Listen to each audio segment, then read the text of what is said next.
This is UMass basketball. I know this. I'm the most animated coach that you've probably ever seen. Diggins, he'll let it fly.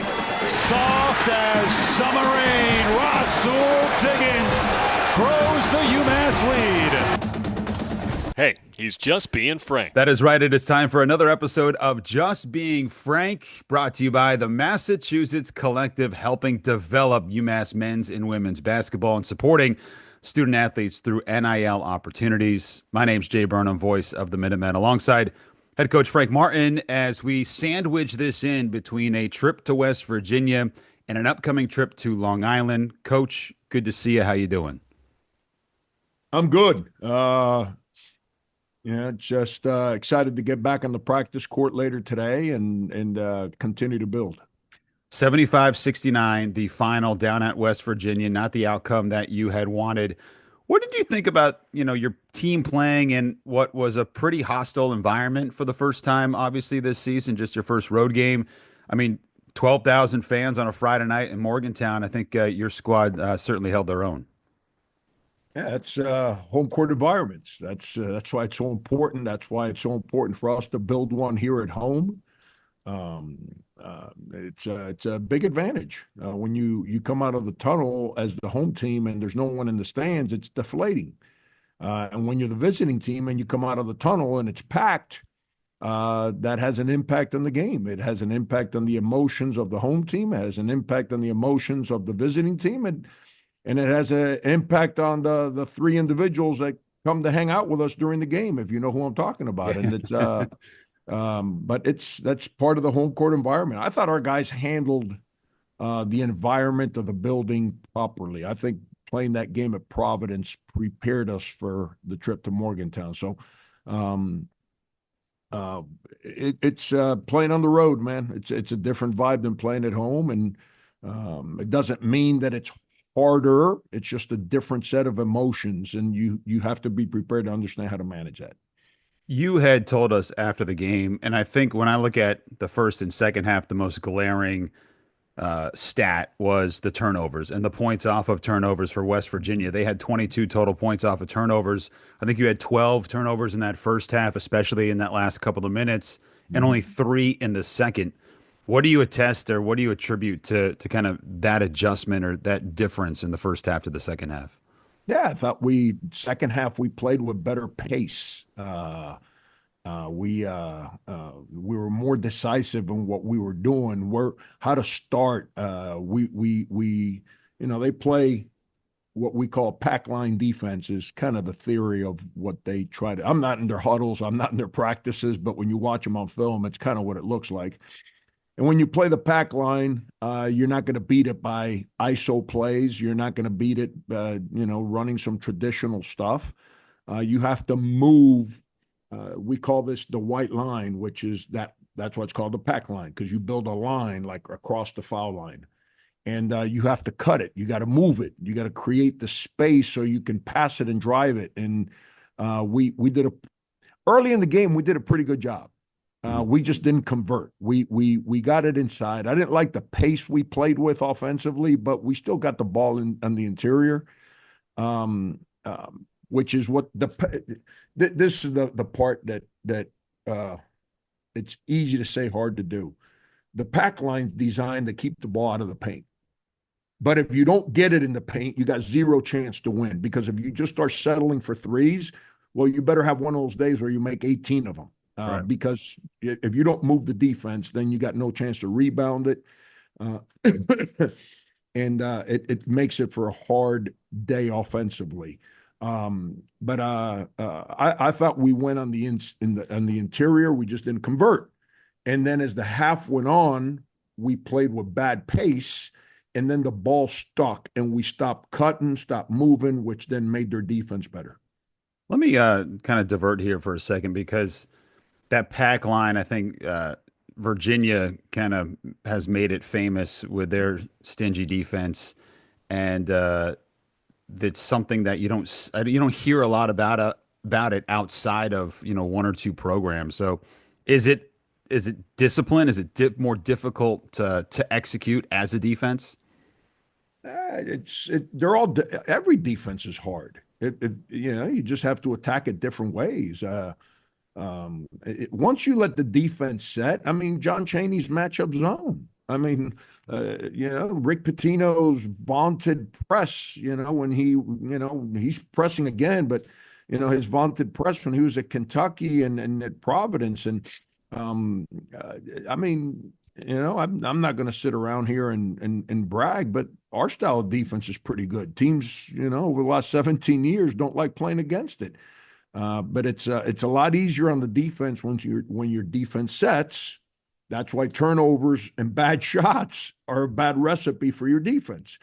But yeah, Tony Bennett, if you remember his teams play, just like John Chaney's teams with the matchup zone, they ran a very deliberate. It's not that they played slow. Offensively, they play really fast. They just don't play in transition. But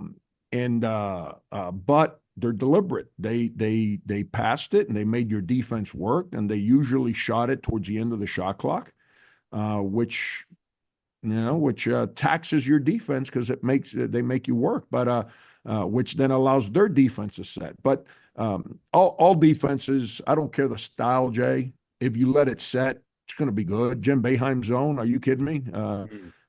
It's you just have to understand how. That's where the best way I can explain it. This is where having an experienced team, not just being old, just like Rasul Diggins.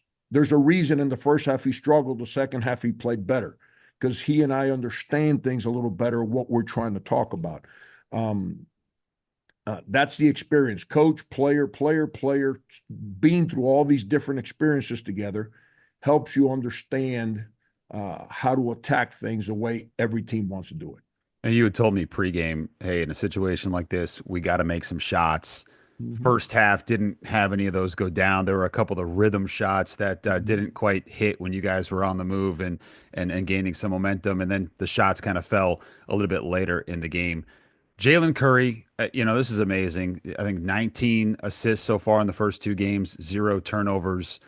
What were your impressions of him as how he handled that pack line defense and running your offense in this game? Jalen's grown tremendously, man. I mean, it's I used this way of saying it last week, I think, with you. We used to sit around and count in one hand how many good decisions he made because he'd take bad shots and he'd get loose with passes and he'd try to attack when attacking wasn't there. Now you can count his bad decisions in one hand. He's grown, man. I'm real proud of him. Jalen's a really good player. He's really competitive. He's really smart. Just wants to win. And you can see it by the way he's growing. That means he's accepting coaching. He's accepting how to play the point guard spot in our system. Every place is different. And we got to get him going a little bit. I think he had 13 against West Virginia, if I'm not mistaken. 13 points, 5 of 15 shooting. Yeah. Yeah, his ball's got to go in a little bit more. He's missing some shots that we need him to make, and he missed some free throws at the end of the game, which I felt bad for him. But that's his journey. He's improving his game, his understanding how to play. He's taking care of the basketball. He's getting us into offense, which allows us to get the shots we're trying to get. Now, as he starts feeling more comfortable with that, now we need his ball to start going in a little bit more. Let me get into the mind of Frank Martin so I can call these games more accurate. I think it was at the under 8 timeout in the second half. Good luck with that. I'm in there. I'm swimming in the mind of Coach Martin.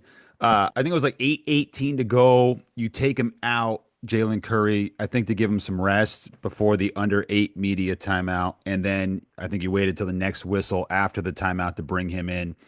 Is that a tactic to get him kind of an extended break before the timeout and after the timeout to the next whistle?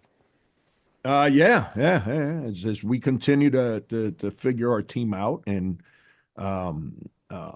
we were in that game. We were in a situation where we had been playing uphill the whole second half. Jalen gives us the best option at point guard right now. So I had to figure out a way to get him a little rest because I knew that coming down the stretch it was going to be hard to take him out of the game, and so that's a decision that we made. And I think he went in for Rasul, and then I tried to get Rasul the rest, from the media timeout to that next whistle after that. So it's when he went back in, I'm talking about. So it's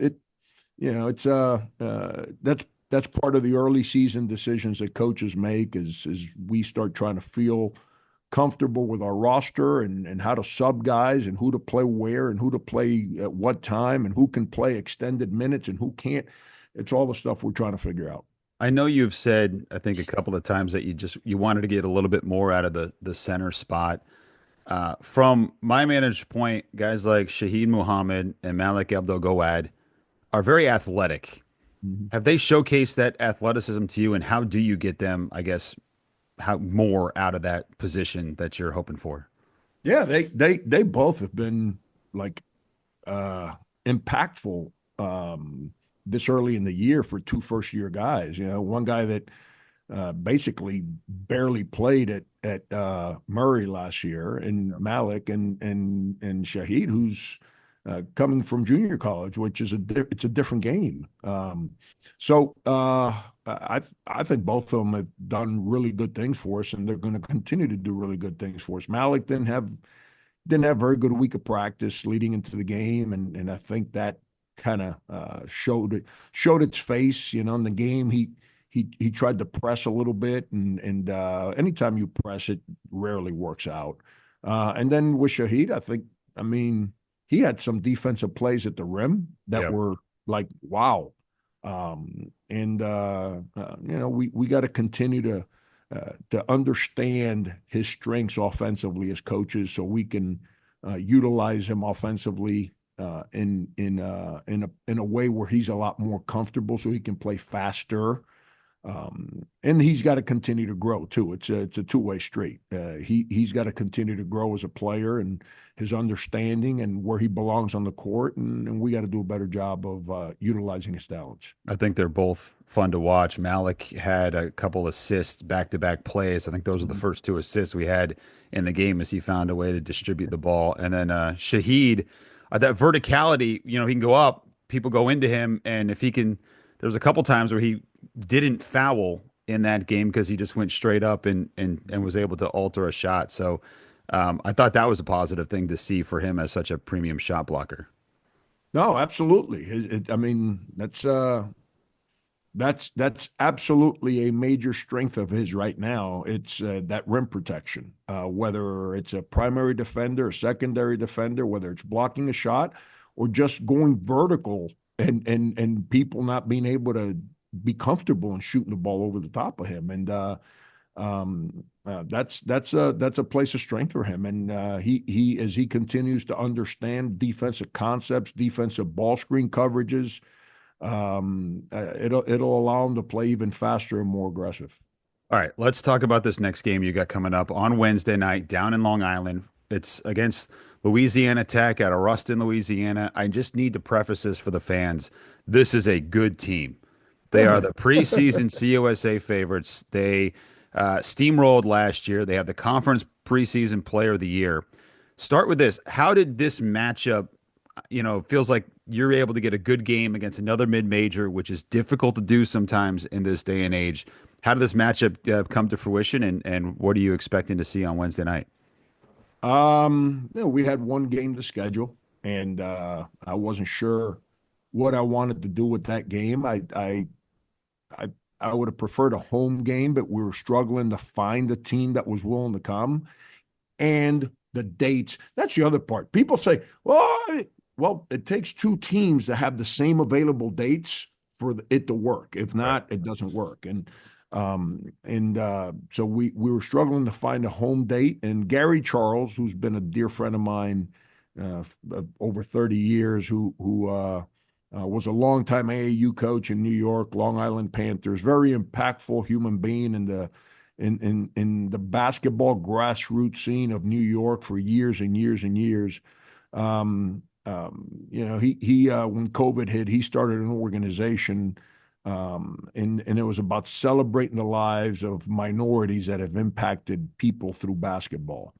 And he called me. He says, Frank, I'm going to run this event in Long Island at the Nassau Coliseum, and it's going to be showcasing 4 minority coaches. I want you to be one of them. And I said, Gee, I'd like, whatever you need. I'm going to support you and support an event of that nature. Mm-hmm. The dates worked. The logistics then, because obviously we can't just go play wherever. We got to make it work financially. And Ryan Bamford was at peace with what Gary was doing, and so then it was, who's the opponent? Then when he told me the opponent, I was like, come on, Guy, I'm not going to do this. Like, you're killing me. And but Talvin Hester, the coach at Louisiana Tech, is a guy that over the last 3 years or so I've gotten to know pretty good, and I'm not surprised that he's got that program where he's got him at. He's really good at what he does. Think Kelvin Sampson and his teams. Well, that's how his teams play. And guess what? He was Kelvin's assistant. At so Houston, yeah. It's excuse me. They're good. It's all they've got a winning pedigree. They returned their point guard. They returned their center. And Jay, I don't mean to go baseball or whatever other sport on you. When you're good up the middle, you got a chance. And they're good up the middle. They're good at the point guard, and they're good at the center. And they're athletic. They're long. Their center's the preseason player of the year. He's an established guy. I think he went to Arizona and Texas Tech before he came to La Tech. They're a handful. And then, the last part of it, to why we made it all work. Obviously, we're celebrating the icons of the game, which is the title of the sponsorship, and which are the past. And New York's an important area for us in recruiting. I had 6 guys from New York on my teams at K-State. And New York continues to be an area that we're recruiting hard. And then lastly, a guy named Julius Irving. You ever heard of him? Yeah. He went to high school, stone's throw from there. So that's his backyard. So what a great way to bring UMass into that neighborhood. I think you already have a commit from New York for next season on the way in, correct? Are we allowed to talk about that? I don't know. I'll let you talk about that. I'm not sure of the rules anymore. All right. La Tech is 2-0. They went 22-10 last year, 12-4 in CUSA. And you mentioned that the center, Daniel Bacho, averaged 15 points a game. So this feels like, as you said, up the middle, a team that's strong up the middle. Give me the synopsis, I guess, of what did you learn about your team in game 2 against West Virginia, and how can you apply that to Wednesday to come away with a victory?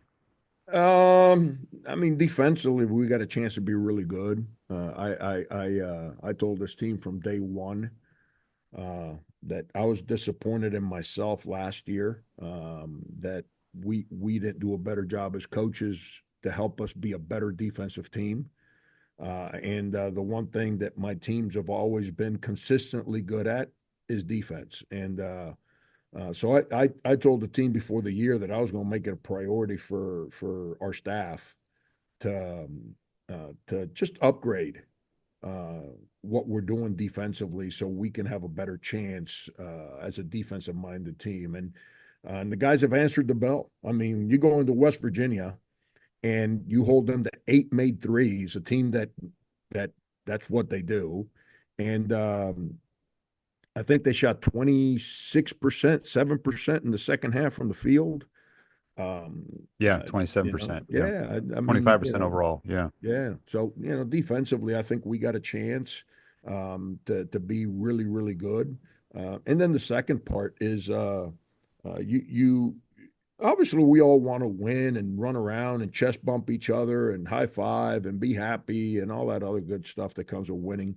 But when you go through a season, you got to understand how everyone manages the good, the bad, and the ugly. And at halftime, it was bad. We're down 17, and the way we closed the half was ugly.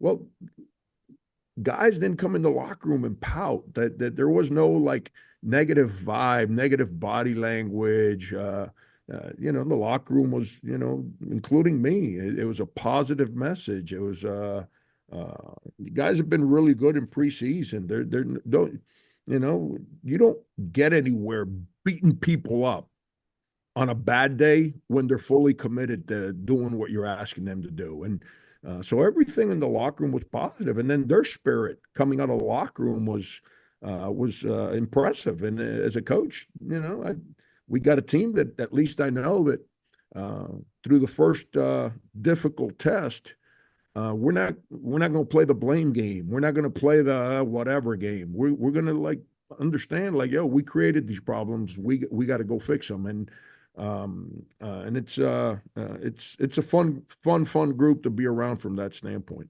All right, so we've got the next home game coming up. Big day on Saturday. UMass football at noon, and then UMass basketball at 7 o'clock. Great ticket deals available if you want to catch both of those. UMass will host Harvard or Hofstra on Saturday at 7 at the Mullins Center. I want to just get your thoughts quickly before I let you go to practice here about. You don't have to comment. I'll set you up for it if you want to. But Central Connecticut State beats St. Joe's, a preseason, A10, one of the top preseason favorites. Mm-hmm. And then Fordham goes and beats Seton Hall. I mean, these games happen all the time in college basketball where there's a team that you think doesn't have a chance or maybe doesn't have a great statistical probability, and they end up winning the game on the road. Is there anything you can extrapolate from that as you go into some of these games that to tell your team or to lessons to apply? Other than those two teams you just mentioned are on our schedule, that's Fair, yeah. November it's 4th, December 4th, yeah. yeah. It's a credit to those coaches in an era where everyone's rosters flipping yearly. That this early in the year Patrick Sellers has done a great job in building Central Connecticut State, and we obviously have played them the last 2 years. They turned the corner last year and started winning, and then he loses some of his guys. Yeah. And here he goes, and now they're picked to win their league. Think about that. So our schedule, we play New Hampshire at home. I think New Hampshire's a pretty good team. Then we play at West Virginia. That ain't easy. That's a Big 12 school on the road. Yep. Then we got La Tech, which is picked to win their league. Down the road, we got Central Connecticut State picked to win their league. UMass Lowell wins 25 games a year. Like they're going to be in the conversation for the league finals there, one way or the other. And just keep going. I mean, Harvard's, Tommy's going to be, that's a road Always game. tough. Yeah. Always a hard game. Florida State, Temple just beat somebody by 50 the other day. I just saw the score. I haven't studied them yet. Yeah. It's like, it's we got our hands full. The fun schedule. Yeah, but that's what we fun. talked about a couple of years ago, Jay. We have to upgrade we can't ask ourselves to be ready to compete with the upper echelon of the Atlantic 10 to win, not just play the game, to win, but not prepare our team for that. And it's my belief, and this is how I believe things are done. First, you got to learn to work. Then you got to learn to win. Then you got to learn how to win a championship, and then you got to learn how to be a champion. It's different categories, and you don't circumvent those steps. And I think last year we learned to win. Now can we understand what it takes to go win a championship? And that's the objective, and that's why the schedule is harder. Good stuff. Yeah, CCSU, I think after you guys beat them handily here at home, they went on a run and had a lot of success that last season. You're getting a lot of run out of that rope hat, Coach. I need to find me one of those. I didn't know it was that hot of a thing. Someone just gave it to me, and I think it was last year towards the end of the season. Someone gave it to me, and now I watch it. Like I'll watch an NFL game, and the coaches have rope hats on the sidelines, and it's like these I don't know what the word is, the style, the young youthful social media craze style stuff. I didn't know rope hats were a thing. Well, Oh, you're in it now. You're part of the trend. and we got the little cursive, Cursive U U. too. Can't beat it. Coach, thanks so much. We'll talk to you down at Long Island on Wednesday. He is head coach Frank Martin, just being Frank. My name's Jay Burnham. This has been brought to you by the Massachusetts Collective. Join today. Thanks, Coach.